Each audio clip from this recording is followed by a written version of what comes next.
She vanished without a trace, but what investigators uncovered, hidden in plain sight, was more horrifying than anyone could have imagined. In true crime, viewer discretion is always advised. Hi everyone, I'm Sasha. I sit here every Wednesday telling you dark tales. Today's story is about Helle Crafts. This is the first story of such kind that I ever heard of. Let's dive into the story. Helle Crafts was born on July 7, 1947 in Charlottenland, a small and affluent suburb of Copenhagen, Denmark. Her family was middle class and she had a happy upbringing, filled with love and support. As a child, she was described as bright and determined. Helle excelled in school and was known for her sharp intellect. She had a knack for languages. She spoke fluent French and English, and she had a good understanding of German, Swedish, and Norwegian.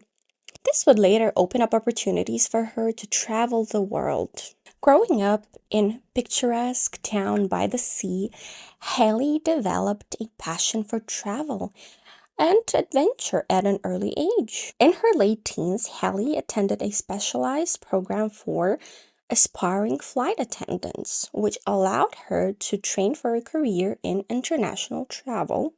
By the mid-1960s, she landed a position with Pan Am, one of the most prestigious airlines at the time. Helle's friends described her as fun-loving, hard-working, and incredibly kind. Despite the excitement of her job, she remained grounded and close to her family. She was beautiful and confident, which made her stand out.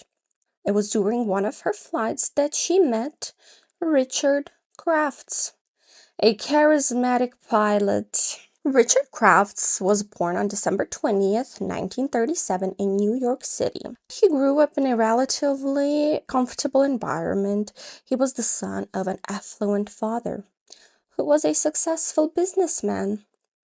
The Crafts family enjoyed a privileged life with access to education and opportunities that set them apart from the average American family. However, despite the family's wealth and stability, Richard's upbringing didn't turn him into a warm and emotionally open individual. From a young age, Richard was described as introverted and not particularly interested in forming deep connections with others. After finishing high school, he developed a passion for aviation and decided to pursue a career as a pilot. Richard's career path led him to a job as a commercial pilot for Eastern Airlines. It was a prestigious position. Before meeting Helle, Richard's life was largely focused on his career, and he had developed a reputation as someone who enjoyed his freedom. His relationships were described as short-lived and superficial, with no indication that he was seeking long-term commitment whatsoever. Richard was an experienced professional in his early 30s when, in 1969, he met a beautiful young flight attendant, Helle, who was in her early 20s. Oh, he admired her charm, elegance, and sense of adventure, while Helle was drawn to Richard's confidence and stable career. Oh, of course she was, of course. I mean, who wouldn't? She naturally saw him as a potential partner. Their relationship began to blossom, and in 1976, after several years of dating, the couple got married. It came as a surprise to many, as no one thought that Richard would ever settle down. Well, after their wedding in 1976, it seemed like Helle and Richard Crafts had it all. Helle was still working as a flight attendant with Pan Am. Richard, of course, was still working as a pilot. And together, they brought in a very comfortable income. They settled down in Newtown, Connecticut, in a beautiful colonial-style home. To everyone on the outside, they looked like the perfect family. But was it really? Was it? There were whispers about why Richard had married Helle in the first place. Some said he only tied the knot because Helle got pregnant. Yeah. I mean, maybe he did. No one knows for sure. Either way, Helle seemed happy, and soon enough, their family started growing. In 1977, they welcomed their first child, a baby boy. And, Helle, she was absolutely thrilled to be a mom. She was always so full of love and energy, and she poured it all into raising her son. Richard, though, well, he was distant, is probably the right word. He wasn't exactly the warm, hands-on dad you'd expect, especially that it was his first time being a dad. But Helle didn't let that stop her. She was juggling being a mom and still flying for Pan Am. That's right. That's right. She didn't give up her job after the baby was born. Richard, on the other hand, wasn't too thrilled about her decision to keep working. He had some pretty traditional ideas about marriage, and the fact that Helle wanted to maintain her career didn't exactly sit well with him. Still, they carried on, and over the next few years, their family grew. They had 3 children altogether, and Helle embraced motherhood with everything she had. She was the kind of mom who could do it all, raise the kids, work a full-time job, and still manage to keep her house in order. But Richard, well, his behavior was starting to change. Or maybe it was always there and people just didn't notice it right away. He became more controlling, more distant, and frankly, more cruel.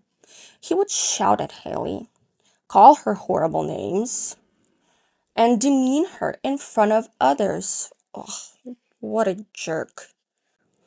And then there was the physical abuse. Yep. Friends noticed bruises on her arms, and when they asked her about it, she'd brush it off. Oh, it's nothing. But it wasn't nothing. Richard was also controlling their finances. Now here's the kicker. Richard made double what Helle did. But guess what? Guess who was paying the mortgage and the household expenses? Yep. Helle. Helle was paying everything.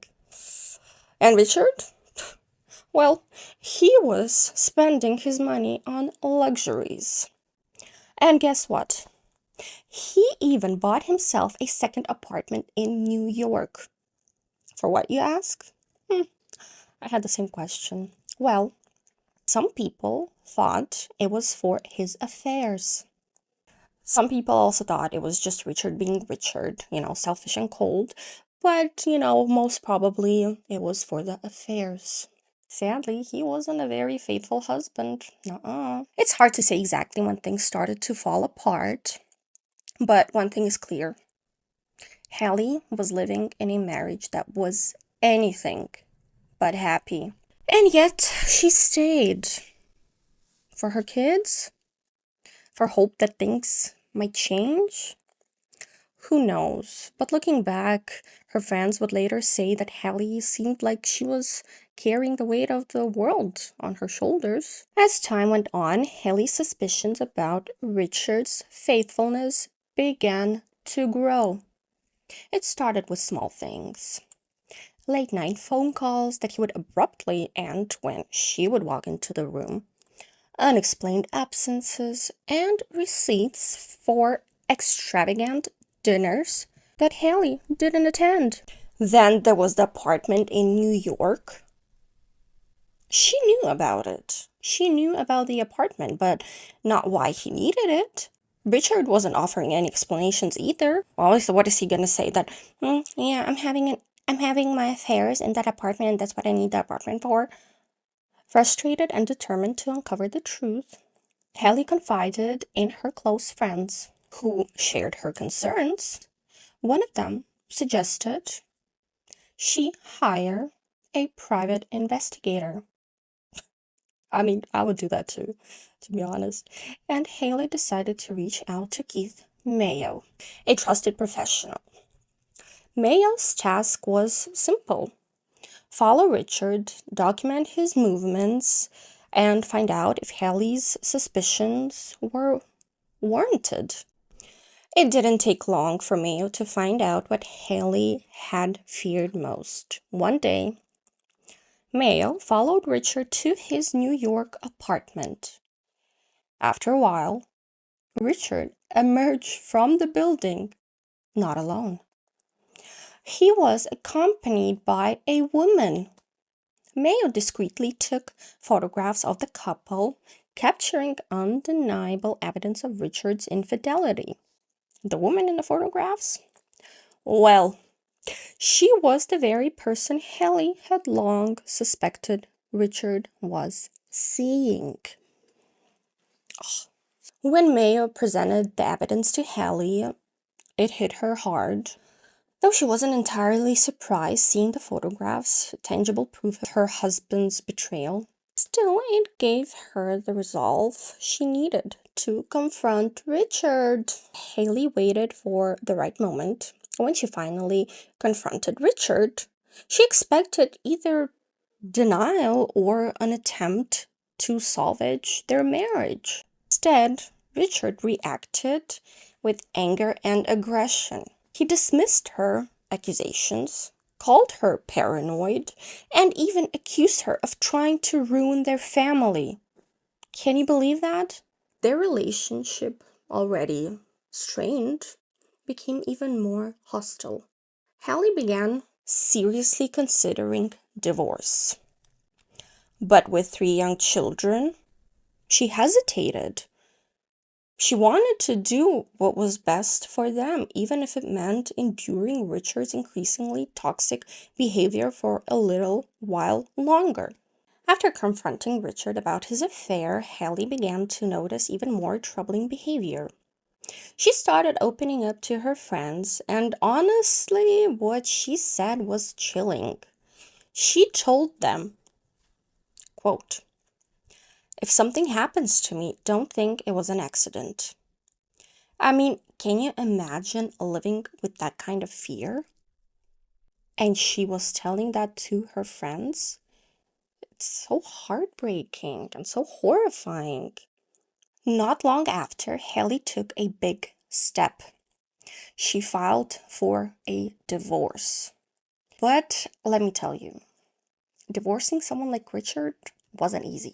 No. He refused to leave the house.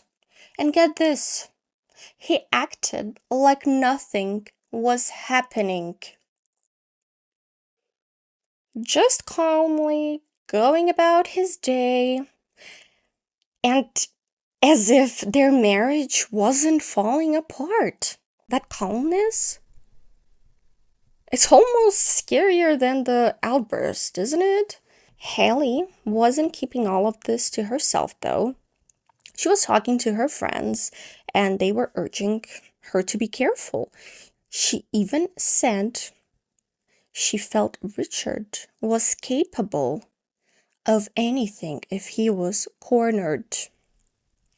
That's how scared she was, and honestly, she had every right to be. At the same time, there were other things going on that just added to her unease. Richard started leaving the house at strange hours, taking private phone calls, and acting even more secretive than usual. I mean, the man had already bought himself a whole apartment in New York. So it's not like his shady behavior was new, but now it felt different. Darker, maybe. She kept working with Keith Mayo, the private investigator who had exposed Richard's affair. Even though she already had proof for the divorce, she wanted more evidence. Maybe to protect herself or maybe to ensure a better outcome for her and her kids. Mayo later said he wanted her to be careful because he could sense that something wasn't right with Richard. But Helle stayed in the house. Can you blame her?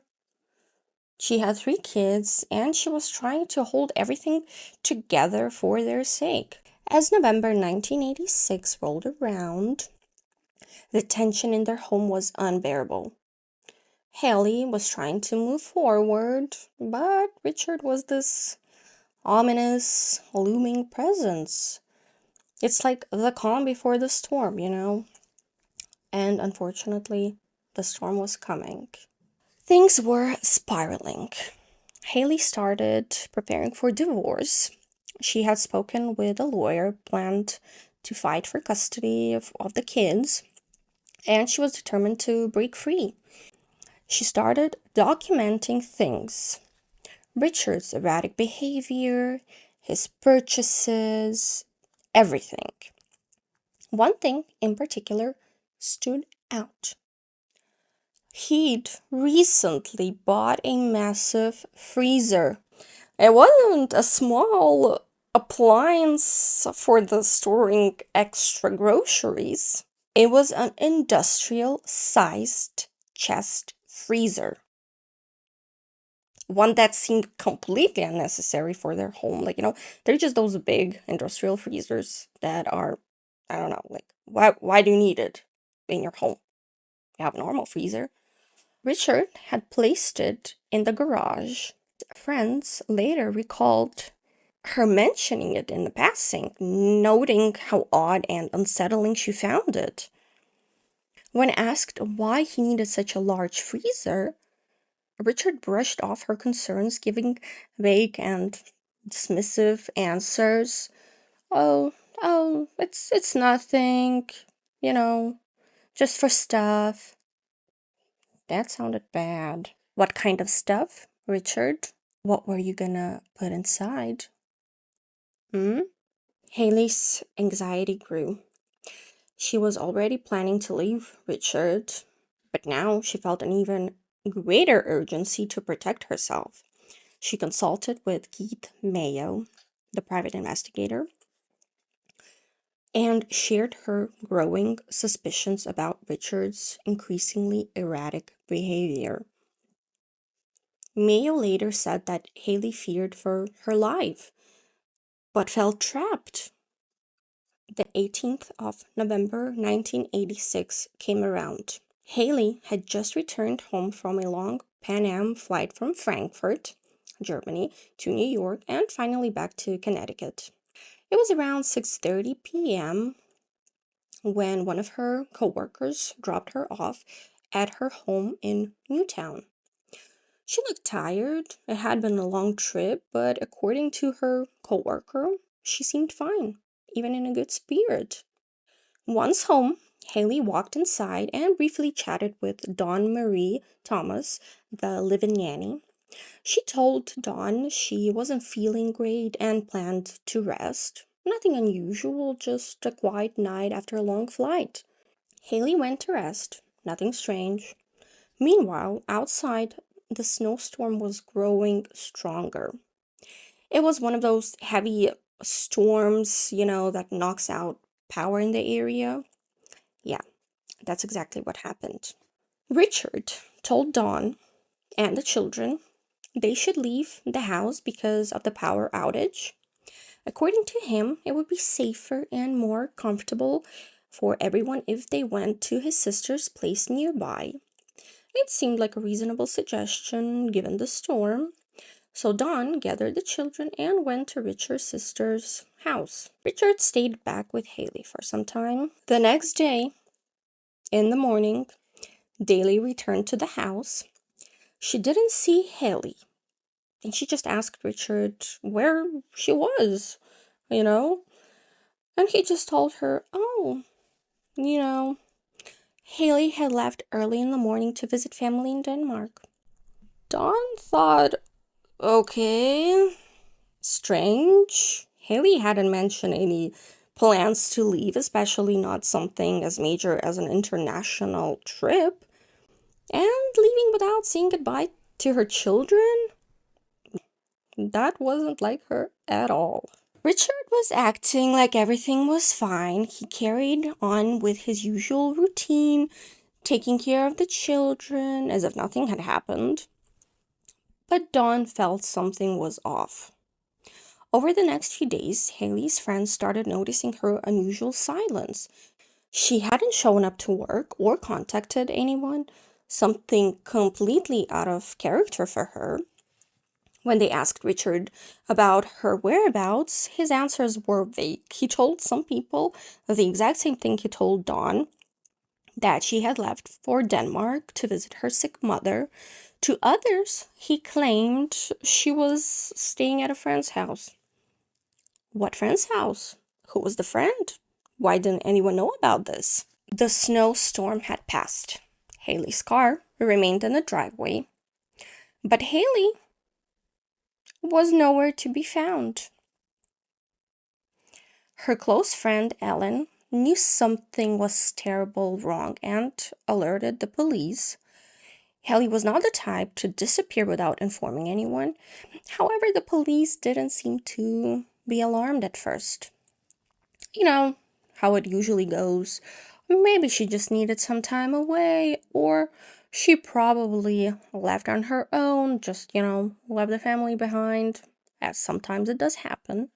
And, well, Richard, he backed this up, telling them she had gone to Denmark. But the police, just to be sure and to calm everyone down, thankfully they did that, tracked down contacts of Helle back in Denmark, and they called to ask if Helle was with them. Well, that's the kicker, because her family told the police that no, Helle had no plans of coming and didn't contact them in a while. That's when the police became a little alerted, especially with Haley's friends telling them everything, including the chilling words Helle had said to them not long before. If something happens to me, don't assume it was an accident. I mean, imagine hearing that from your friend and then having them disappear. It's horrifying. Red flag. Red flag. Police started looking into Haley's last known movements. They talked to her coworker who confirmed she dropped Helle off at home on the night of November 18th at around 6:30 in the evening after their long flight from Germany. Then Dawn confirmed that Helle came in. They had a short conversation. Then Helle went to rest, and because of the power shortage due to the storm, Dawn and the kids went to Richard's sister's house. And Richard? Well, let's just say he wasn't acting like a worried husband. When the police questioned him, his answers were all over the place. One minute he was calm, the next evasive, and honestly, he just didn't seem like he cared that Helle was missing. The police were piecing together a timeline, but they didn't have enough to go on yet. Enter Keith Mayo. Remember him? The private investigator? Yeah. Well, he wasn't letting this slide. He knew something was wrong, and he was determined to find out what happened to Helle. Mayo wasn't the type to sit back and wait. He started digging into Richard's behavior and movements immediately. His instincts told him that Richard knew exactly what happened to Helle, and it was only a matter of time before he could prove it. Richard's calm demeanor didn't fool Mayo. He began gathering information, talking to people who had seen or interacted with Richard after Haley's disappearance. Then he hit on something that would blow the case wide open. Richard's recent rental of a U-Haul truck. Why would someone like Richard, with no history of heavy lifting or moving, need a truck of that size? And more importantly, what was he transporting? The puzzle pieces were coming together, but they needed more. Something concrete to tie Richard to Haley's disappearance. As investigators dug deeper, they uncovered a chilling detail. Richard had recently purchased a large industrial freezer.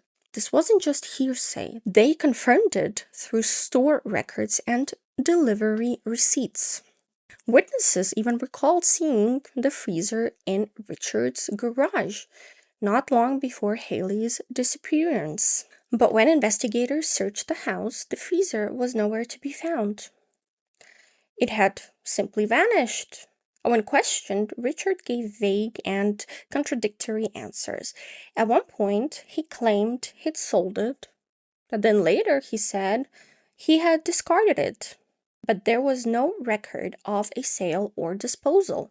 The freezer's disappearance raised immediate red flags. Investigators couldn't ignore the timing of the freezer's purchase and disappearance. It was all too coincidental. What could Richard possibly have done with it? At this point, they had a growing list of suspicious details: Haley's ominous warning, her sudden disappearance, Richard's odd behavior, and now the missing freezer. But they still lacked concrete evidence to tie Richard to a crime or even confirm that Haley was dead. It felt like a puzzle with too many missing pieces. Then came a breakthrough. A snowplow driver came forward with an unusual sighting. He reported seeing a man with a U-Haul truck operating a wood chipper near Lake Zoar in the early hours of November 19th, the night after Haley was last seen. His account was strange enough to warrant further investigation, and he led the police to the exact spot by the river. When police began searching the Crafts' home, they made another disturbing discovery. In the master bedroom, investigators found bloodstains on the carpet. Though the carpet itself had been removed, small traces of blood were still detected on the floorboards beneath. Forensic testing confirmed that the blood matched Haley's blood type. Combined with the witness account and the missing freezer, these findings raised the stakes even higher. Investigators now had strong evidence of foul play. When police searched the riverbank at Lake Zoar, what they found was chilling. They uncovered a piece of mail addressed to Helle Crafts, along with the strands of blonde hair.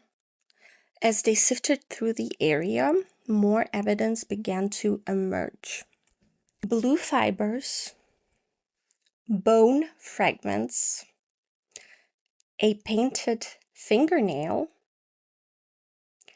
and a piece of metal. Divers were sent into the icy waters of the river and recovered a chainsaw from the bottom.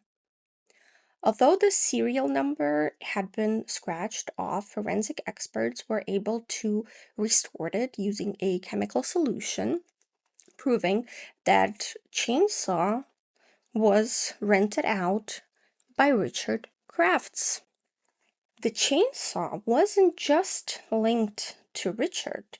It held horrifying evidence. Investigators found human tissue, bluish-green cotton fibers, and strands of human hair caught in the blades. The fibers matched Haley's favorite sleeping gown, and the nail polish on the broken fingernail was identical to the bottle found on Haley's nightstand. The bone fragments recovered from the riverbank showed patterns consistent with being cut by a chainsaw, and when investigators tested the woodchipper, they confirmed that it could create similar marks on bones, just as it had done with the fragments of a frozen pig during a controlled experiment. Then came the most damning evidence of all: a single tooth. Odontologists meticulously examined it and matched it to Haley's dental records. The evidence conclusively proved that the remains belonged to Helle. The investigation even revealed that the bones came from someone with O positive blood, which was Haley's blood type. The horrifying truth was now undeniable. Richard had killed Helle, dismembered her with a chainsaw, and used the woodchipper to scatter her remains along the riverbank. Oh, I just don't even have the words to describe him, honestly. Now, with enough evidence, authorities arrested Richard Crafts on January 13th, 1987. His calm demeanor during the arrest was chilling. He showed no remorse, no emotion, just the same cold detachment that Helle had grown accustomed to during their marriage. But arresting him was only the beginning. Prosecutors had to build a case strong enough to convict him of murder despite the absence of a complete body. A challenging task at the time. Well, even now, if there's no body, they cannot work the case and convict someone.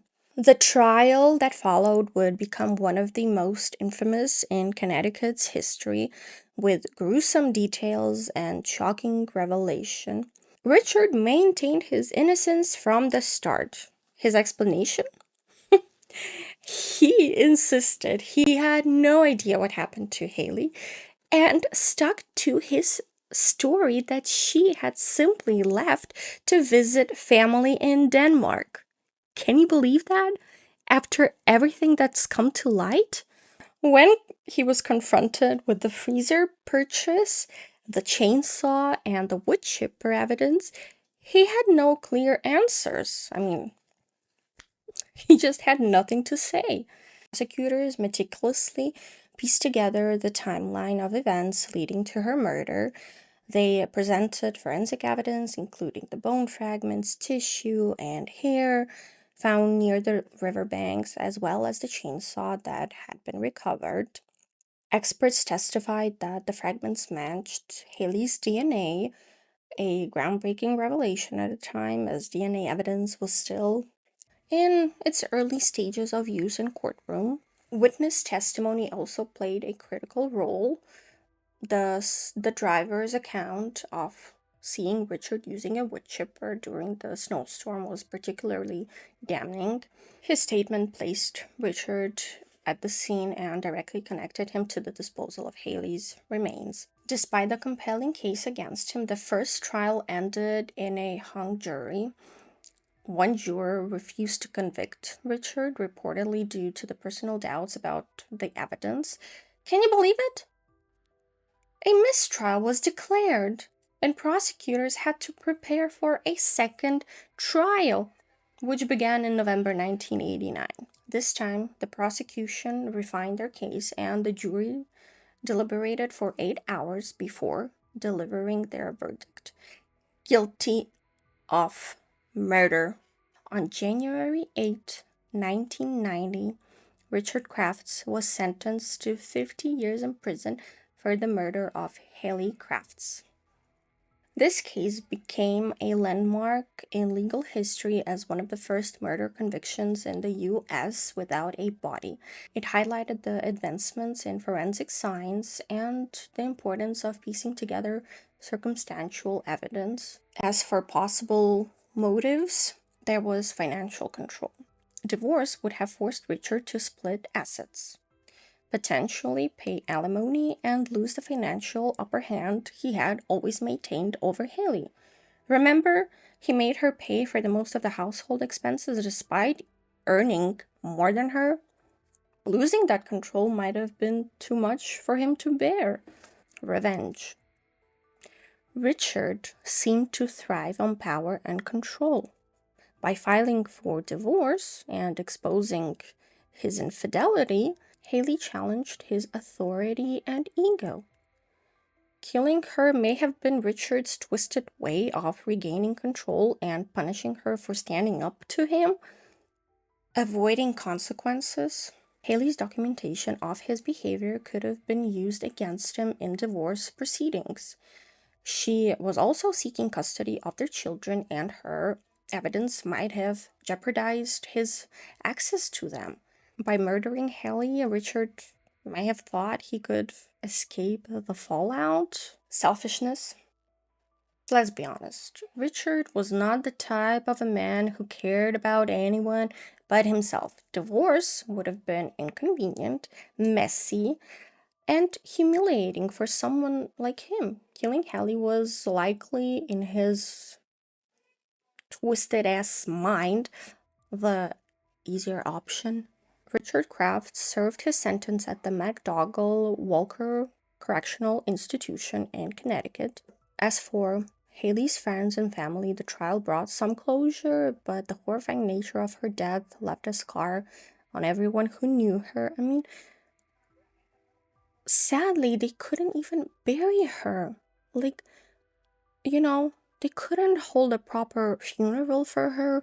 They couldn't, the only things they got were fragments, like small, tiny fragments. Like, I just, it's so sad and scary and horrifying to think. Like, she was a person, filled with love and, just had a whole life ahead of her. And this jerk, this son of a bitch, just turned her into fragments. And what if no one ever would have found anything? Like, there would have been no closure. I mean, it's just thanks to the witness, thanks to all the evidence, and Haley's friends who wouldn't give up, and the private investigator Mayo, like, they all did a wonderful job in convicting Richard. Oh well. The good doesn't last long. Richard was released from prison in 2020 after serving only 30 years of his 50-year sentence due to good behavior. After their father's conviction, they were raised by Haley's sister Elizabeth in Denmark. The children have largely stayed out of the public eye, choosing to live private lives. Can you blame them? After his release in 2020, Richard reportedly went to live in a traditional housing facility for ex-convicts in New Haven, Connecticut. It's unclear where he resides now, but some sources suggest he may be living quietly in the state, trying to avoid public attention. The fact that Richard could walk free after such a brutal and premeditated crime sparked debates about sentencing laws, parole for violent offenders, and the justice system's ability to deliver true accountability. Many argue that good behavior in prison shouldn't outweigh the gravity of a crime like this, especially when the victim's family have to live with the consequences forever. So this is a tragic, unbelievable story of Helle Crafts. Why do people like this walk the earth? And did he really think he would never get caught? I mean, it's usually always the husband, and especially with the evidence they had. Like, come on, man. It's a tragic case that leaves you wondering if justice was ever truly served. But oh well, sadly, it is what it is. What do you think? Should someone like Richard Crafts have ever been eligible for parole? What do you think the true reason behind his heinous act is? I just think that it's his selfishness, his narcissistic, selfish ego. Let me know your thoughts in the comments down below. Like and subscribe for more dark tales. Next week, there will be another chilling tale about a devil's sister-in-law. Stay curious, but stay safe, and I'll see you soon. Bye-bye.